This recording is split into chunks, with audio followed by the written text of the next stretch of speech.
فرمایا ہم نے. تو اب یہاں صورتحال یہ ہے کہ ان کا اللہ عادل نہیں ہے. کیوں عادل نہیں ہے؟ اس کے لیے ایک چیز ہے، آپ لوگ کے علم میں ہوگا، اس کا تعلق مذہب سے نہیں ہے، اس کا تعلق زندگی کے ہے ایک معاملے سے. شتر مرغ جو ہے یہ افریقہ میں بہت ہوتا ہے اور ہوتا ہے بعض جگہ. اس کے متعلق یہ مشہور ہے کہ یہ ریت میں اپنا منہ چھپا لیتا ہے. جب شکاری اس کو پکڑنے آتے ہیں تو یہ ریت میں اپنا منہ چھپا لیتا ہے اور اپنا منہ چھپا کے سمجھتا ہے میں چھپ گیا. اور اتنا بڑا جانور شکاری پکڑ لے جاتا ہے اس کو. تو ایسے ہی عالم اسلام میں بہت سے شتر مرغ ہیں جو ریت میں اپنا منہ چھپا کے سمجھتے ہیں کہ ہم چھپ گئے. اب سنیے اللہ کی عدالت سے انکار کیوں ہے؟ بڑا پیچیدہ مسئلہ ہے یہ. اللہ کی عدالت سے اس لیے انکار ہے کہ اگر ہم اللہ کو عادل مان لیں گے تو عدالت کی بنیاد پر ضروری ہو جائے گا کہ وہ ظالم کو سزا دے. اس طرح اللہ کے اختیار اعلیٰ پر حرف آئے گا کہ وہ مجبور ہو گیا ہے سزا دینے کے لیے، فاعل مختار نہیں ہے، لہذا ہم نہیں مانیں گے. یہ عقیدہ کیوں گڑھا گیا؟ یہ عقیدہ اس لیے گڑھا گیا کہ ان کو کچھ قاتلوں ظالموں کو بچانا تھا. اللہ یزید کو بخش دے گا، اللہ قاتلان حسین کو بخش دے گا، اللہ انہیں بخش دے گا. تو اگر عادل ہے تو کیوں بخشے گا؟ کہ ان کا عدالت ہی سے انکار کر دو. یہ شتر مرغ کا منہ چھپانا ہوا. سلامات بھیجتے ہیں محمد.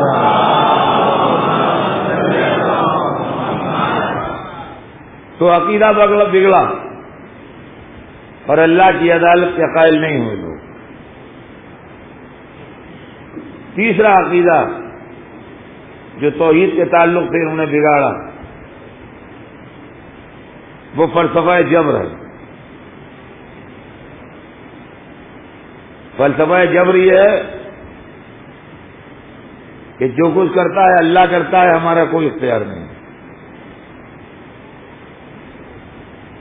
جو کچھ کرتا ہے اللہ کرتا ہے، ہمارا کوئی اختیار نہیں.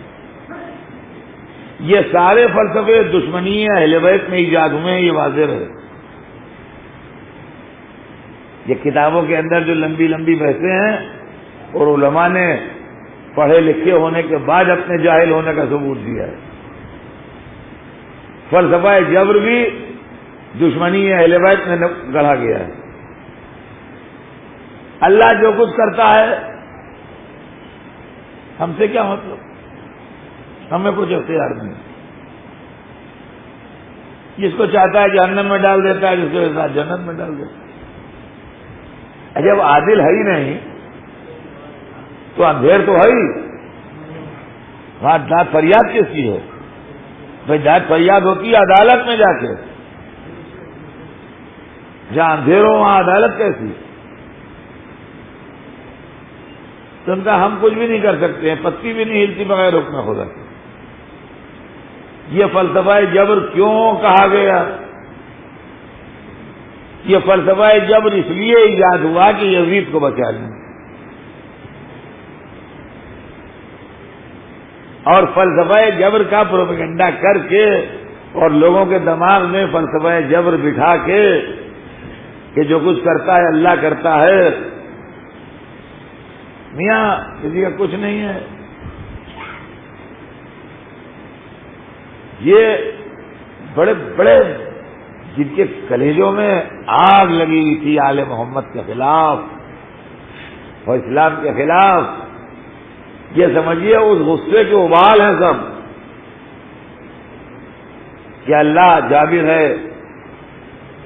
اور نتیجہ ہے کہ اب وہ بیان کر رہے ہیں کہ جس کو چاہتا ہے ہدایت دیتا ہے، جس کو چاہتا ہے نہیں دیتا ہے. لاکھ لاکھ چاہا رسول نے، لاکھ لاکھ چاہا رسول نے کہ ابو طالب کلمہ پڑھ لیں، مگر انہوں نے نہ پڑھا، نہ پڑھا۔ کیوں نہ پڑھا؟ اللہ نہیں چاہتا۔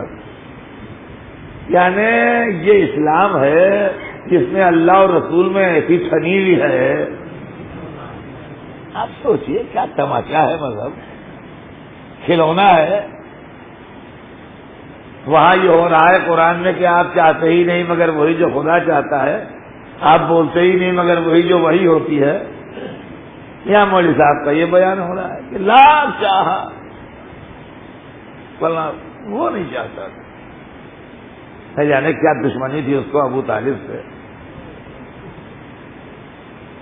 کیا دشمنی تھی ابو طالب سے کہ حبیب نے بھی چاہا مگر وہ نہیں چاہتا، نہ پڑھنے دیا اس نے کلمہ۔ تو ایک طرف تو کلمہ نہیں پڑھنے دیا، دوسری طرف سزا دینے کھڑے ہو گئے کہ یہ کوئی اللہ ہوا؟ ہمارا جو کام ہم آپ نہ کریں گے وہ اللہ کرے گا۔ سوچیے آپ، فلسفہ جبر، اور یہی فلسفہ جبر ہمارے سامنے آتا ہے محرم میں۔ کیونکہ صاحب میاں سب کچھ اللہ کے قبضے میں ہے، اب کون ہے جو کہے کہ نہیں ہے؟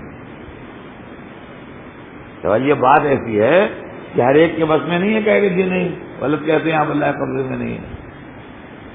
تو میاں جو کچھ اللہ کے قبضے میں ہے کہ جی ہاں، ایک پتی نہیں گر سکتی بغیر حکم خدا کے،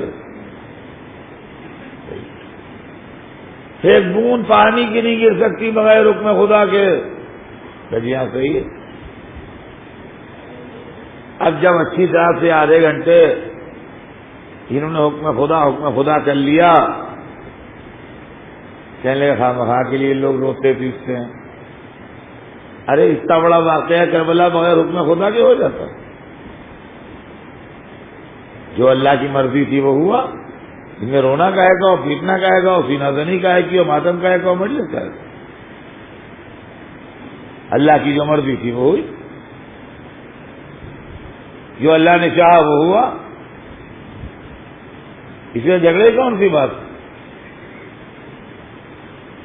تو اس سے ہمارے لڑکے بھڑکتے ہیں۔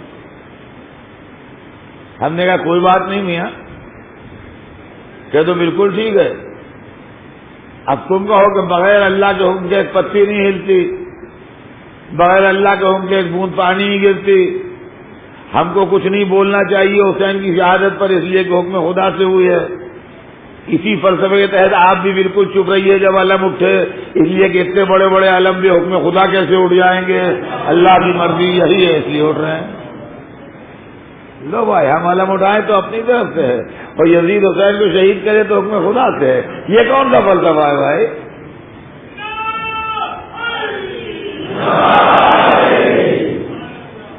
تو عزیزان گرامی یہ سب سلسلہ جو ہے چلا کرتا ہے، عقیدہ توحید کو بگاڑا، دکھائی دے گا اور کالا ہے اور سولا ہے اور عادل نہیں ہے اور جابر ہے، اور یہ تمام چیزیں اسی چیز میں آگے بڑھ کے عقیدہ نبوت کو بگاڑا، اور نبی کے لیے بنام اسلام یہ فلسفہ پیش کیا کہ وہ ہمارے جیسے، جیسے ہم ہیں ویسے وہ ہیں۔ یہ زہریلا تصور نبوت کے لیے کہ جیسے ہم ہیں ویسے وہ ہیں، یہ بھی اسی مکتب فکر، اسی اسکول آف تھاٹ کی دین ہے جو مائنس اہل بیت، سمجھے آپ؟ اس لیے کہ اگر محمد نورانی ہوں گے تو سوال اٹھے گا ان کے نائبوں کو بھی نورانی ہونا چاہیے۔ نورانی نائب اویلیبل نہیں ہیں لہذا یہ تو نورانی بنیں گے نہیں، انہیں کو مادی بنا دو. یہ ہے فلاسفی پوری. جبکہ رسول کی نورانیت قرآن سے ثابت ہے، اور رسول کی نورانیت اللہ کی کتاب سے ثابت ہے. یہ دے جی ہم اس طرح کے تھے، عام انسانوں کی طرح سے ہیں. وہ ان کا کام تھا پہنچانا، وہ پہنچا گئے.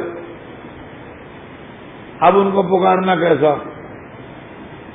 اب ان سے مدد طلب کرنا کیسا، اب ان کو یاد کرنا کیسا. ان سے غلطی بھی ہوتی تھی، ان سے خطا بھی ہوتی تھی، ان سے بھول چوک بھی ہوتی تھی.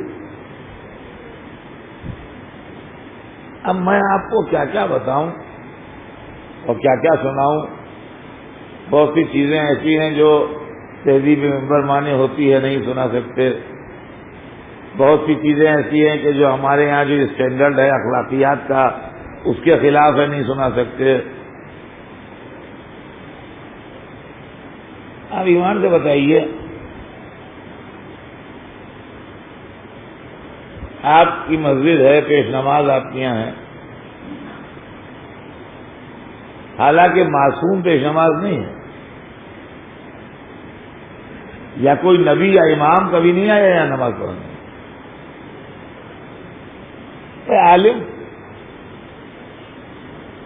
عالم تو ہمارے ہی جیسا ہوتا ہے.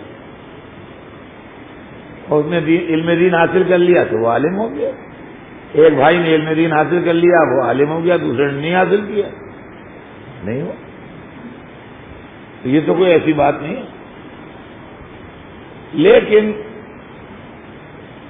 آئے جناب مصلی پہ کھڑے ہوئے اور انہوں نے تکبیرۃ الاحرام کہی، اور اس کے بعد پھر تھوڑا سورہ الحمد پڑھا اور کہنے لگے حضرات ٹھہر جائیے ابھی نہیں. ہاں کیا ہوا؟ کہنے جی میں بے وضو کے آ گیا ہوں نماز پڑھانے کے لیے، وضو کروں گا. آپ سوچئے مسجد میں نمازیوں کا کیا ری ایکشن ہوگا. آپ خالی اپنی مسجد کے لیے سوچ لیجیے. حالانکہ پیش نماز بھی آپ ہی کا جیسا آدمی ہے، بھول چوک غلطی اس سے ہو سکتی ہے. کوئی نہ اس کا دعویٰ ہے نہ آپ نے یہ کہہ کے رکھا ہے کہ تم سے غلطی نہ ہو. لیکن اس کے بعد بھی مسجد میں کیا ہنگامہ ہوگا، کیا پبلک کہے گی، کیا ہر وقت ہوگا یہاں پر کمنٹ. ہمیں کیسے عالم ہے یار، جو آگے نماز پڑھا بیچ میں نماز تو ہوگی.